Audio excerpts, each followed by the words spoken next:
Hello दोस्तों, आज हम साथ में सुनने जा रहे हैं हिंदी साहित्य की एक अमर प्रेम कहानी गुनाहों का देवता, जिसके लेखक हैं धर्मवीर भारती जी। कुछ अधूरी प्रेम कहानियाँ पूरी कहानियों से ज़्यादा मुकम्मल होती है। चंदर और सुधा की ये दास्तान महज एक प्रेम कहानी नहीं, बल्कि त्याग, समाज और आदर्श की लड़ाई है जो अंत में सिर्फ राख छोड़ जाती है। तो आइए शुरू करते हैं उपन्यास का पहला भाग। अगर पुराने ज़माने की नगर देवता की और ग्राम देवता की कल्पनाएं आज भी मान्य होती तो मैं कहता कि इलाहाबाद का नगर देवता ज़रूर कोई रोमांटिक कलाकार है। ऐसा लगता है कि इस शहर की बनावट, गठन, जिंदगी और रहन सहन में कोई बंधे बनाए नियम नहीं, कहीं कोई कसाव नहीं। हर जगह एक स्वच्छंद खुलाव, एक बिखरी हुई सी अनियमितता। बनारस की गलियों से भी पतली गलियां और लखनऊ की सड़कों से चौड़ी सड़कें, यॉर्कशायर और ब्राइटन के उपनगरों का मुकाबला करने वाले सिविल लाइंस और दलदलों की गंदगी को मात करने वाले मोहल्ले। मौसम में भी कोई सम नहीं, कोई संतुलन नहीं। सुबह मलयजी, दोपहरे अंगारे तो शामें रेशमी। धरती ऐसी कि सहारा के रेगिस्तान की तरह बालू भी मिले, मालवा की तरह हरे भरे खेत भी मिले और ऊसर और परती की भी कमी नहीं। सचमुच लगता है कि प्रयाग का नगर देवता स्वर्ग कुंजों से निर्वासित कोई मनमौजी कलाकार है, जिसके सृजन में हर रंग के डोरे हैं। और चाहे जो हो, मगर इधर कुआर कार्तिक तथा उधर वसंत के बाद और होली के बीच के मौसम से इलाहाबाद का वातावरण नैस्टेशियम और पैंजी के फूलों से भी ज़्यादा खूबसूरत और आम की बौरों की खुशबू से भी ज़्यादा महकदार होता है। सिविल लाइंस हो या अल्फ्रेड पार्क, गंगा तट हो या खुशरू बाग, लगता है कि हवा एक नटखट दोशीजा की तरह कलियों की आंचल और लहरों के मिजाज से छेड़खानी करती चलती है। और अगर आप सर्दी से बहुत नहीं डरते तो आप ज़रा एक ओवरकोट डालकर सुबह सुबह घूमने निकल जाएं, तो इन खुली हुई जगहों की फ़िज़ा इठलाकर आपको अपने जादू में बांध लेगी। ख़ास तौर से पौ फटने के पहले तो आपको एक बिल्कुल नई अनुभूति होगी। वसंत के नए नए मौसमी फूलों के रंग से मुकाबला करने वाली हल्की सुनहली बाल सूर्य की उंगलियां सुबह की राजकुमारी के गुलाबी वक्ष पर बिखरे हुए भौराले केसुओं को धीरे धीरे हटाती है और क्षितिज पर सुनहली तरुणाई बिखर पड़ती है। एक ऐसी ही खुशनुमा सुबह थी और जिसकी कहानी मैं कहने जा रहा हूँ वह सुबह से भी ज़्यादा मासूम युवक प्रभाती गाकर फूलों को जगाने वाले देवदूत की तरह अल्फ्रेड पार्क के लॉन पर फूलों की सरजमी के किनारे किनारे घूम रहा था। कत्थई स्वीट पी के रंग का पश्मीने का लंबा कोट, जिसका एक कॉलर उठा हुआ था और दूसरी कॉलर में सरों की एक पट्टी बटन होल में लगी हुई थी। सफ़ेद मक्खन जीन की पतली पैंट और पैरों में सफ़ेद जरी के पेशावरी सैंडलें, भरा हुआ गोरा चेहरा और ऊंचे चमकते हुए माथे पर झूलती हुई एक रूखी भूरी लट। चलते चलते उसने एक रंग बिरंगा गुच्छा इकट्ठा कर लिया था और रह रह कर वह उसे सूंघ लेता था। पूरब के आसमान की गुलाबी पंखुड़ियाँ बिखरने लगी थी और सुनहले पराग की एक बौछार सुबह के ताज़े फूलों पर बिछ रही थी। अरे, सुबह हो गई, उसने चौंक कर कहा और पास की एक बेंच पर बैठ गया। सामने से एक माली आ रहा था। क्यों जी, लाइब्रेरी खुल गई? अभी नहीं बाबूजी, उसने जवाब दिया। वह फिर संतोष से बैठ गया और फूलों की पंखुड़ियां नोचकर नीचे फेंकने लगा। जमीन पर बिछाने वाली सोने की चादर परतों पर परतें बिछाती जा रही थी और पेड़ों की छायाओं का रंग गहराने लगा था। उसकी बेंच के नीचे फूलों की चुनी हुई पत्तियां बिखरी थी और अब उसके पास सिर्फ एक फूल बाकी रह गया था। हल्के फालसाई रंग के उस फूल पर गहरे बैंगनी डोरे थे। हेलो कपूर, सहसा किसी ने पीछे से कंधे पर हाथ रखकर कहा। यहाँ क्या झक मार रहे हो सुबह सुबह? उसने मुड़कर पीछे देखा। आओ ठाकुर साहब, आओ बैठो यार, लाइब्रेरी खुलने का इंतज़ार कर रहा हूँ। क्यों यूनिवर्सिटी लाइब्रेरी चाट डाली? अब इसे तो शरीफ लोगों के लिए छोड़ दो। हाँ, शरीफ लोगों के लिए ही छोड़ रहा हूँ।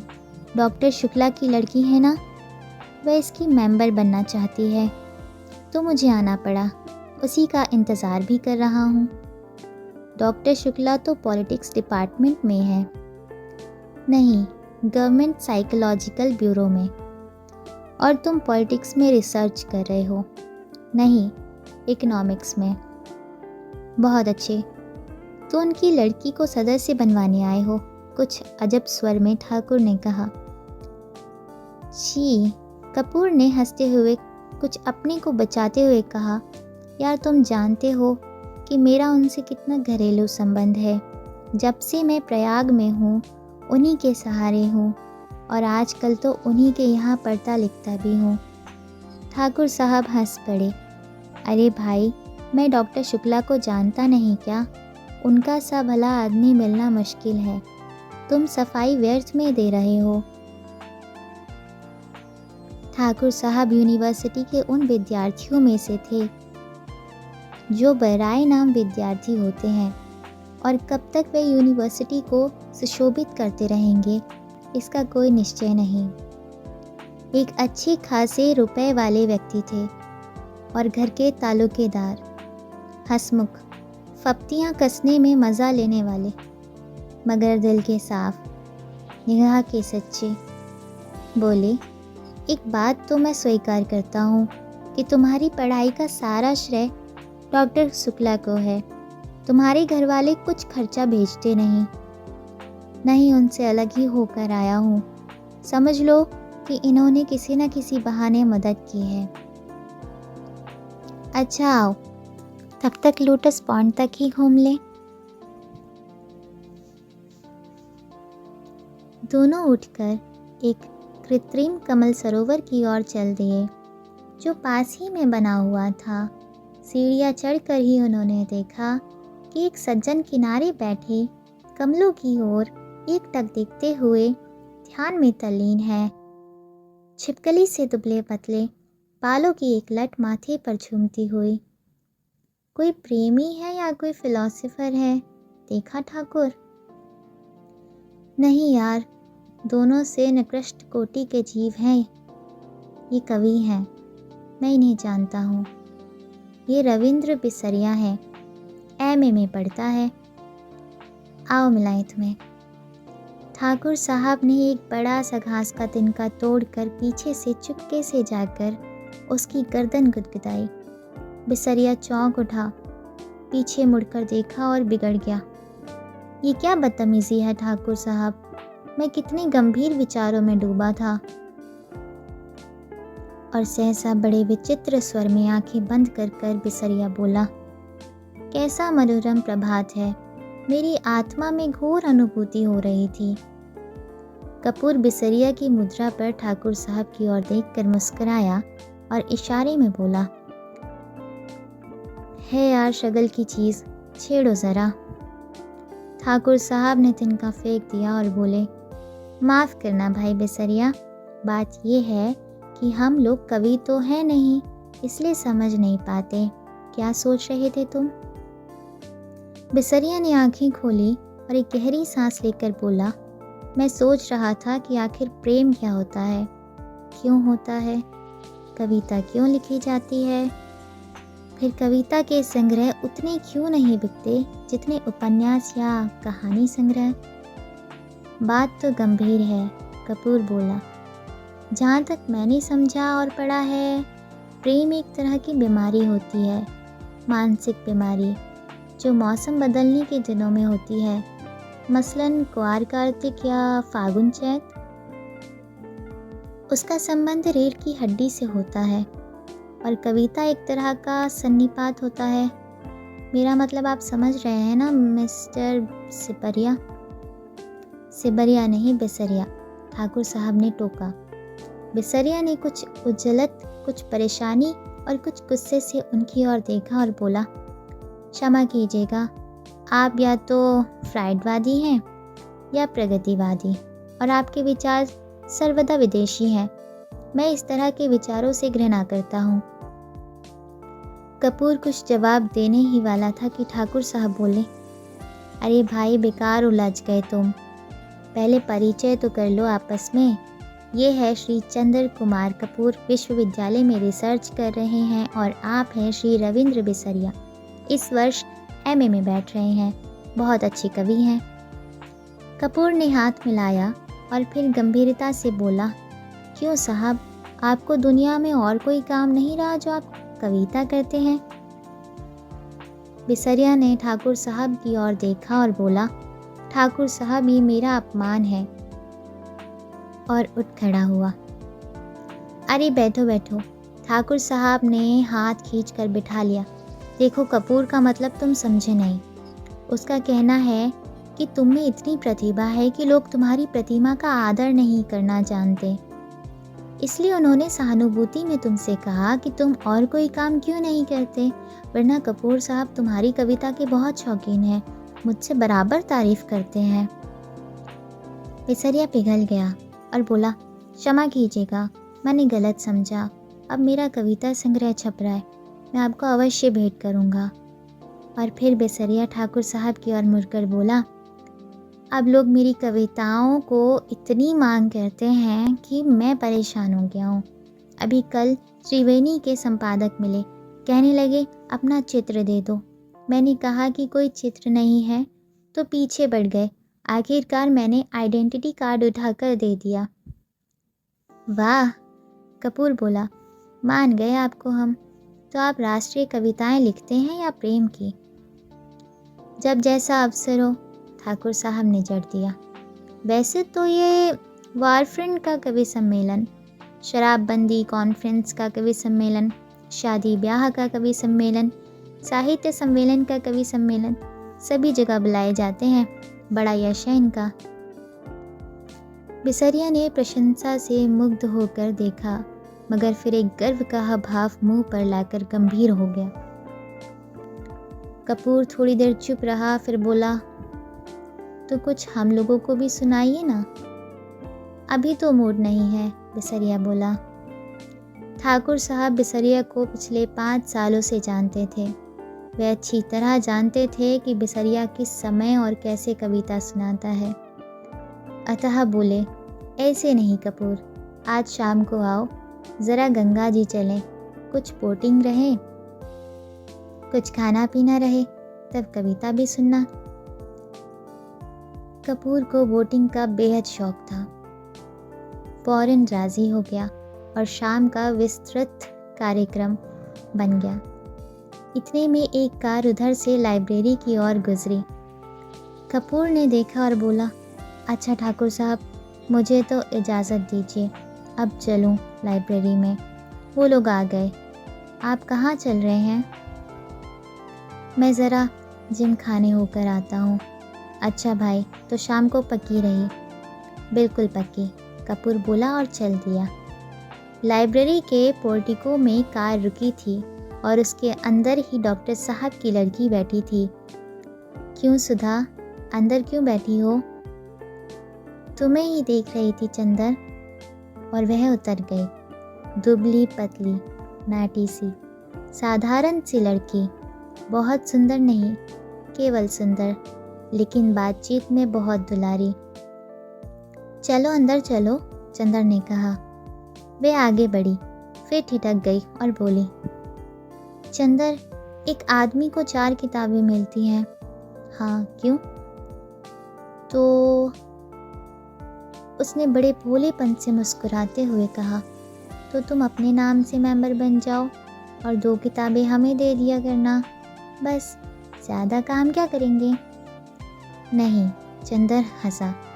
तुम्हारा तो दिमाग खराब है, खुद क्यों नहीं बनती मेंबर? नहीं, हमें शर्म आती है। तुम बन जाओ मेंबर हमारी जगह पर। पगली कहीं की। चंदर ने उसकी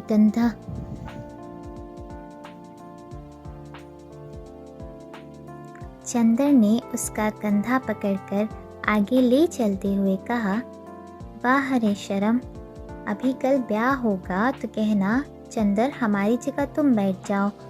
कॉलेज में पहुंच गई लड़की, अभी शर्म नहीं छूटी इसकी। चल अंदर। और वह हिचकती ठिठकती छेपती और मुड़ मुड़ कर चंदर की ओर रूठी हुई निगाहों से देखती हुई अंदर चली गई। थोड़ी देर बाद सुधा 4 किताबें लादे हुए निकली। कपूर ने कहा, लाओ मैं ले लूं। तो बांस की पतली टहनी की तरह लहरा कर बोली, सदस्य मैं हूँ, तुम्हें क्यों दो किताबें? और जाकर कार के अंदर किताबें पटक दी। फिर बोली, आओ बैठो चंदर, मैं अब घर जाऊंगा। ये देखो। और उसने भीतर से कागज़ों का एक बंडल निकाला और बोली, देखो ये पापा ने तुम्हारे लिए दिया है। लखनऊ में कॉन्फ्रेंस है ना, वहीं पढ़ने के लिए यह निबंध लिखा है उन्होंने। शाम तक ये टाइप हो जाना चाहिए। जहाँ संख्याएं हैं वहाँ खुद आपको बैठकर बोलना होगा, और पापा सुबह से ही कहीं गए हैं, समझे जनाब? उसने बिल्कुल अल्हड़ बच्चों की तरह गर्दन हिलाकर शोक स्वरों में कहा।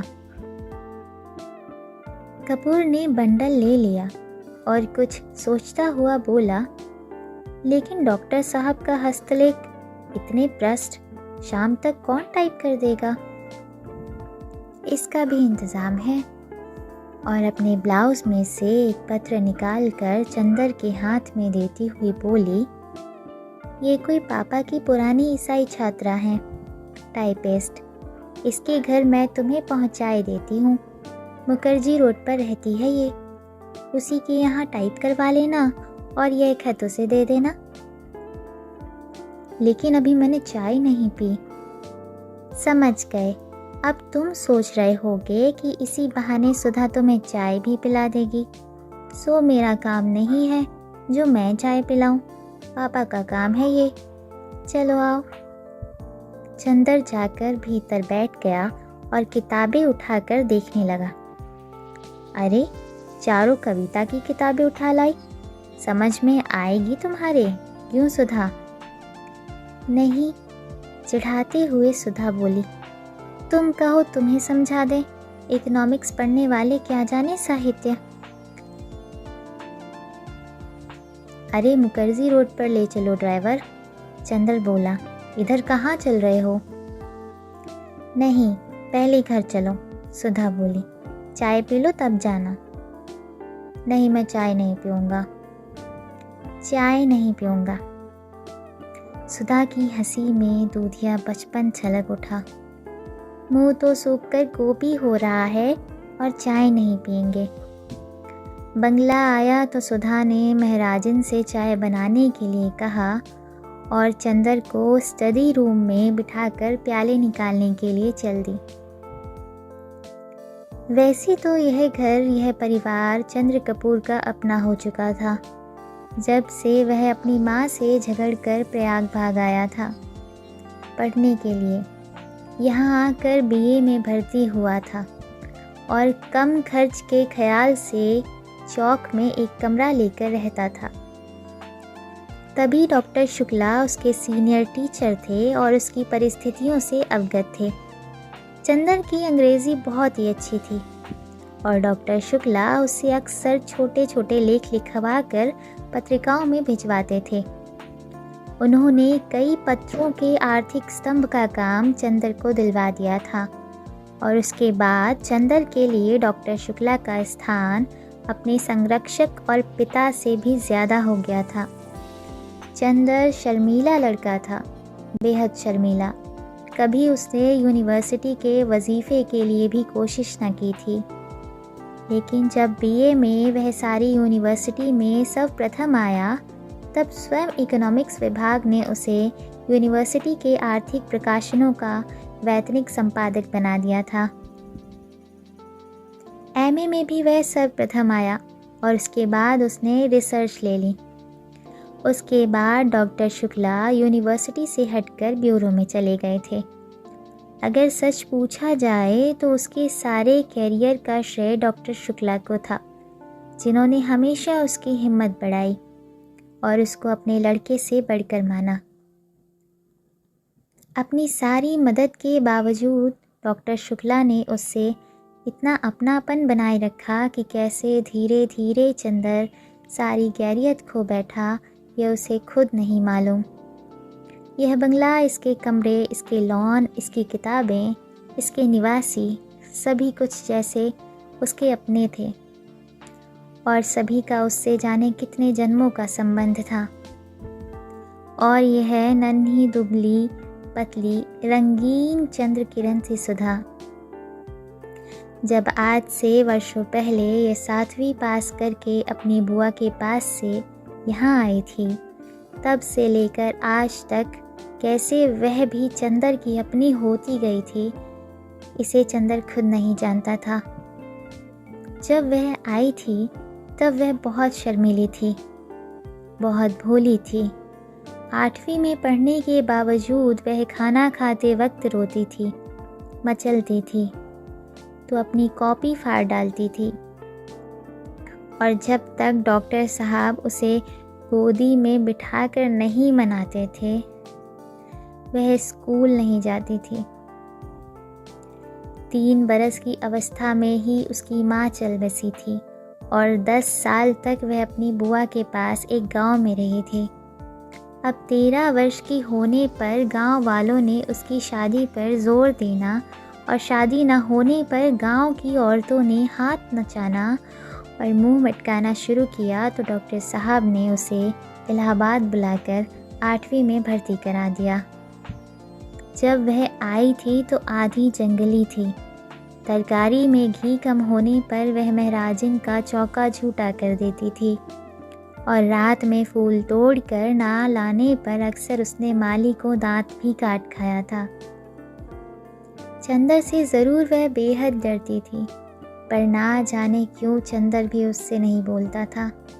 लेकिन जब 2 साल तक उसके यह उपद्रव जारी रहे और अक्सर डॉक्टर साहब गुस्से के मारे उसे ना साथ खिलाते थे और ना उससे बोलते थे, तो वह रो रो कर सिर पटक पटक कर अपनी जान आधी कर देती थी। तब अक्सर चंदर ने पिता और पुत्री का समझौता कराया था। अक्सर सुधा को डांटा था, समझाया था और सुधा घर भर में अलहड़ पुरवाई और विद्रोही झोंके की तरह तोड़ फोड़ मचाती रहने वाली सुधा चंदर की आंखों के इशारे पर सुबह की नसीम की तरह शांत हो जाती थी। कब और क्यों उसने चंदर के इशारों का यह मौन अनुशासन स्वीकार कर लिया था, यह उसे खुद नहीं मालूम था। और यह सभी कुछ इतने स्वाभाविक ढंग से इतना अपने आप होता गया कि दोनों में से कोई भी इस प्रक्रिया से वाकिफ नहीं था, कोई भी इसके प्रति जागरूक ना था। दोनों का एक दूसरे के प्रति अधिकार और आकर्षण इतना स्वाभाविक था जैसे शरद की पवित्रता या सुबह की रोशनी। और मज़ा तो यह था कि चंदर की शक्ल देखकर छिप जाने वाली सुधा इतनी ढीठ हो गई थी कि उसका सारा विद्रोह, सारी झुंझलाहट, मिजाज की सारी तेज़ी, सारा तीखापन और सारा लड़ाई झगड़ा सभी की तरफ से हटकर चंदर की ओर केंद्रित हो गया था। वह विद्रोहिनी अब शांत हो गई थी, इतनी शांत, इतनी सुशील, इतनी विनम्र, इतनी मिष्ट भाषिणी कि सभी को देखकर ताज्जुब होता था, लेकिन चंदर को देखकर जैसे उसका बचपना फिर लौट आता था। जब तक वह चंदर को खिजा कर छेड़ कर लड़ नहीं लेती थी, उसे चैन नहीं पड़ता था। अक्सर दोनों में अनबोला रहता था लेकिन जब 2 दिन तक दोनों मुंह फुलाए रहते थे और डॉक्टर साहब के लौटने पर सुधा उत्साह से उनके ब्योरों का हाल नहीं पूछते थे और खाते वक्त दुलार नहीं दिखाती थी, तो डॉक्टर साहब फौरन पूछते थे, क्या चंदर से लड़ाई हो गई? फिर वह मुंह फुला कर शिकायतें करती थी। और शिकायतें भी क्या क्या होती थी। चंदर ने उसकी हेडमिस्ट्रेस का नाम एलिफेंटा रखा था, या चंदर ने उसको डिबेट के भाषण के पॉइंट्स नहीं बताए, या चंदर कहता है कि सुधा की सखियां कोयला बेचती हैं। और जब डॉक्टर साहब कहते हैं कि वह चंदर को डांट देंगे तो वह खुशी से फूल उठती और चंदर के आने पर आंखें नचाती हुई चिढ़ाती थी। कहो कैसी डांट पड़ी।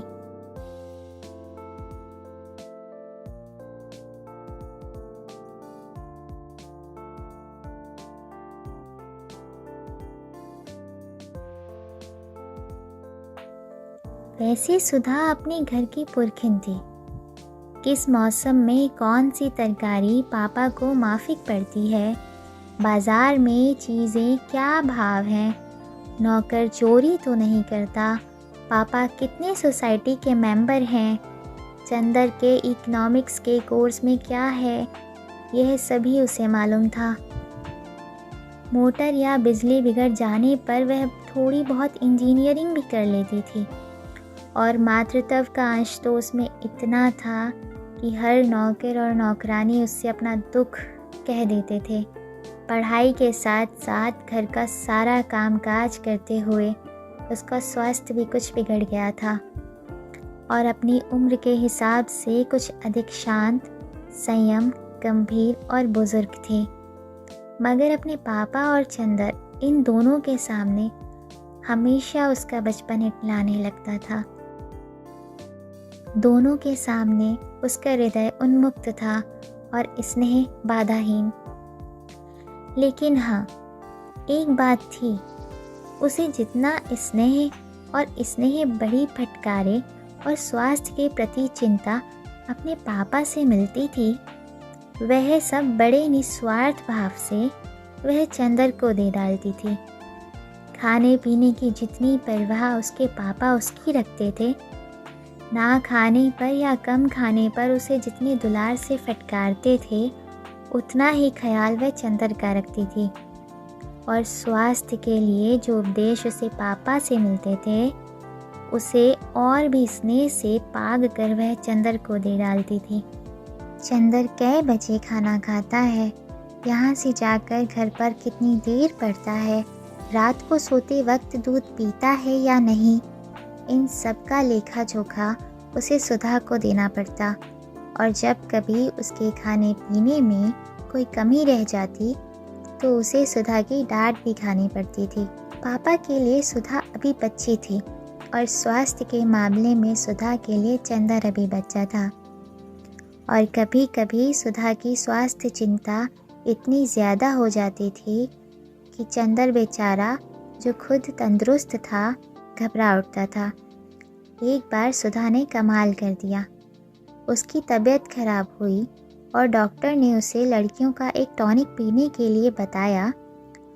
इम्तिहान में जब चंदर कुछ दुबला सा हो गया तो सुधा अपनी बची हुई दवा ले आई और लगी चंदर से ज़िद करने कि पियो इसे।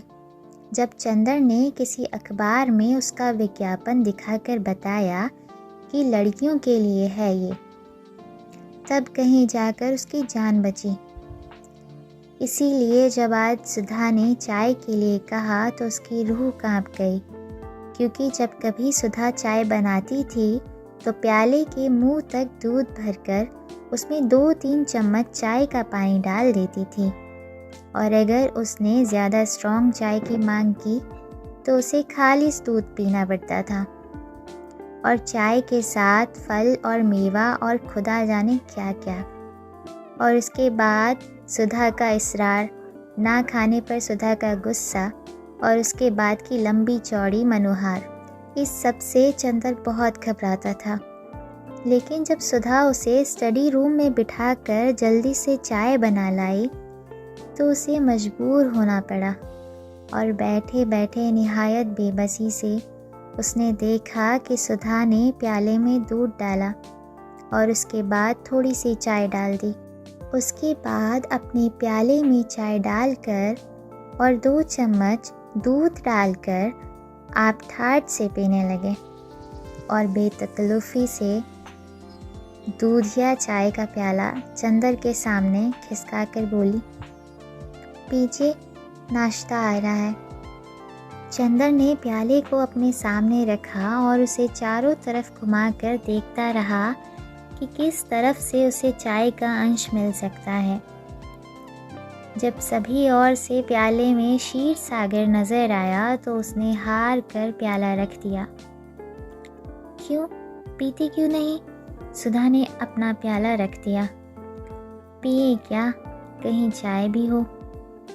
तो और क्या खाली चाय पीजिएगा?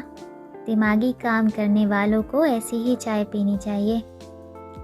तो अब मुझे सोचना पड़ेगा कि मैं चाय छोड़ूं या रिसर्च।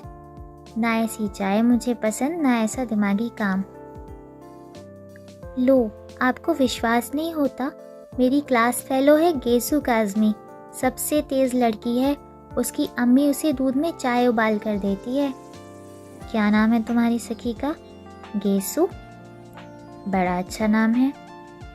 और क्या, मेरी सबसे घनिष्ठ मित्र है और उतनी ही अच्छी जितना अच्छा नाम। ज़रूर ज़रूर, मुँह बिचकाते हुए चंदर ने कहा, और उतनी ही काली होगी जितने काले गेसु। धत, शर्म नहीं आती किसी लड़की के लिए ऐसा कहते हुए? मेरे दोस्तों की बुराई करती हो तब क्या, वो तो सब हैं ही बुरे। अच्छा तो नाश्ता, पहले फल खाओ।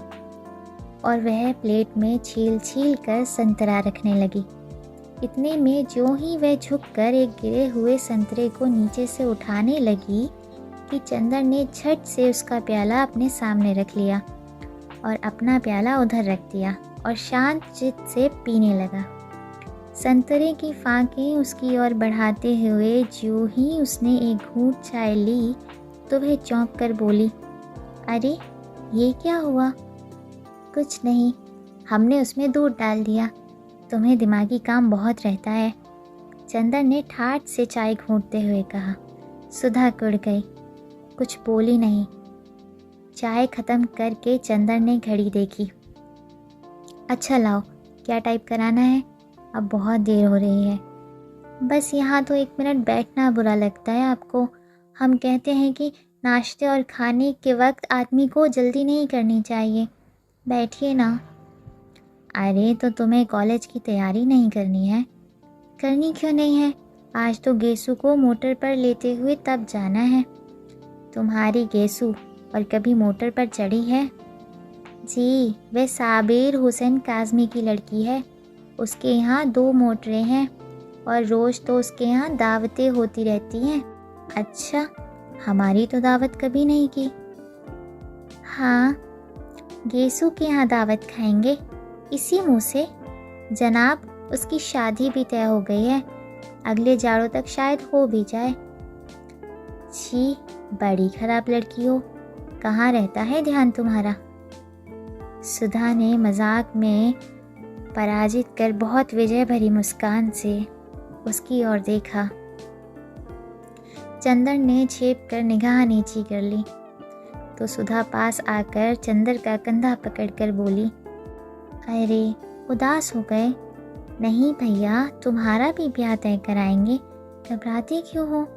और एक मोटी सी इकोनॉमिक्स की किताब उठाकर बोली, लो इस मुट्ठी से ब्याह करोगे? लो बातचीत कर लो, तब तक मैं वह निबंध ले आऊं टाइप कराने वाला। चंदर ने खिसियाकर बड़ी जोर से सुधा का हाथ दबा दिया। हाय रे, सुधा ने हाथ छुड़ाकर मुंह बनाते हुए कहा, लो बाबा हम जा रहे हैं, काहे बिगड़ रहे हैं आप? और वह चली गई। डॉक्टर साहब का लिखा हुआ निबंध उठा लाए और बोली, लो यह निबंध की पांडुलिपि है। उसके बाद चंदर की ओर बड़े दुलार से देखती हुई बोली, शाम को आओगे ना? अच्छा, हम परेशान नहीं करेंगे, तुम चुपचाप पढ़ना। जब रात को पापा आ जाए तो उन्हें निबंध की प्रतिलिपि देकर चले जाना। नहीं, आज शाम को मेरी दावत है ठाकुर साहब के यहाँ, तो उसके बाद आ जाना। और देखो, अब फरवरी आ गई है, मास्टर ढूंढ दो हमें। नहीं, ये सब झूठी बात है, हम कल सुबह आएंगे। अच्छा, तो सुबह जल्दी आना, और देखो मास्टर लाना मत भूलना, ड्राइवर तुम्हें मुखर्जी रोड पहुंचा देगा।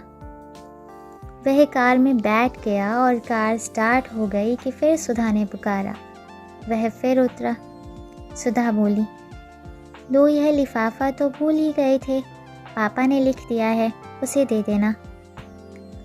अच्छा कहकर फिर चंदर चला कि फिर सुधा ने पुकारा, सुनो, एक बार में क्यों नहीं कह देती सब?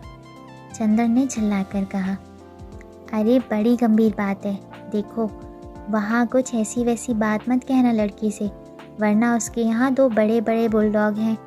कहकर उसने गाल फुलाकर आंख फैलाकर ऐसी बुलडॉग की भंगिमा बनाई कि चंदर हंस पड़ा और सुधा भी हंस पड़ी। ऐसी थी सुधा और ऐसा था चंदर।